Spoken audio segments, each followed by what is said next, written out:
10 h ce samedi matin. Échauffement pour les participants de la Glagla Race. Une étape primordiale avant d'affronter la température hivernale de l'air et celle glaciale du lac d'Annecy. Avec une eau à moins de 4 degrés, mieux vaut bien se préparer.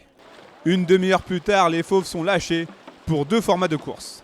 Un parcours de 5 km et une boucle de 13 km pour les plus endurants. Pour sa 4e édition, la Glagla Race a donc accueilli près de 350 participants provenant d'une douzaine de pays différents.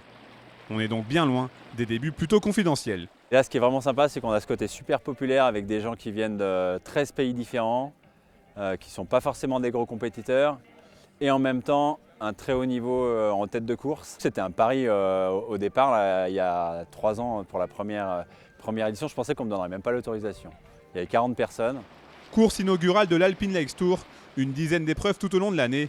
La Glagla Race est donc un franc succès. Et son côté unique contribue grandement au développement du stand-up paddle. Très osé et rassembler 350 personnes un 21 janvier sur un lac de montagne, je pense que c'est ça que veulent les gens, quoi. C'est quelque chose de nouveau. Enfin, c'est ce que veulent les gens dans le monde du sup en général. C'est des choses qui sont nouvelles, qui sont innovantes et qui sont folles, quoi. Et pour ce cru 2017, la course longue distance a tenu toutes ses promesses.